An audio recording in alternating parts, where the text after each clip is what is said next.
Welcome to Subhashini சமையல். இந்த வீடியோவில் நிறைய பேரோட ஃபேவரட் சைடிஷ் அண்ட் ஸ்டார்டராக இருக்கக்கூடிய கிறிஸ்பி சிக்கன் ஃப்ரை ரெசிபி தான் எப்படி செய்யறதுன்னு பார்க்க போகிறோம். முட்டை எதுவும் சேர்க்காம டக்குன்னு இன்ஸ்டண்ட்டாக செஞ்சிடலாம். டேஸ்ட்டும் சூப்பராக இருக்கும்.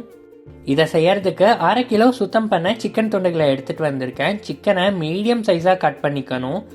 இது கூட 1 ஸ்பூன் தனி மிளகாய் தூள், 1/4 ஸ்பூன் கார்ன்ஃப்ளவர் மாவு, 1.5 ஸ்பூன் சக்தி சிக்கன் 65 மசாலா, 1/4 டீஸ்பூன் உப்பு சேர்த்து மசாலா சிக்கன் பீஸில் நல்லா கோட் ஆகிற மாதிரி கை வச்சு கலந்து விட்டுக்கிறேன்.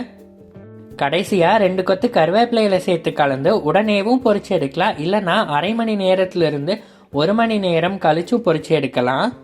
அப்படி செய்யும்போது மசாலாலாம் சிக்கனில் ஊறி போயிருக்கும். டேஸ்ட் என்ஹான்ஸ்டாக ரொம்ப நல்லா இருக்கும். எண்ணெய் நல்லா காஞ்சதும் சிக்கன் துண்டுகளை சேர்த்துட்டு உடனே கலந்து விடாமல் ஒரு 30 செகண்ட்ஸ் கழித்து கலந்து விடுங்க.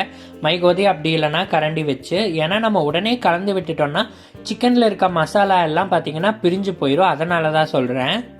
சிக்கனை ஆயிலில் சேர்த்து மீடியம் ஃப்ளேமில் 5லேருந்து 7 நிமிஷத்துலேயே பார்த்தீங்கன்னா வெந்து வந்துடும்.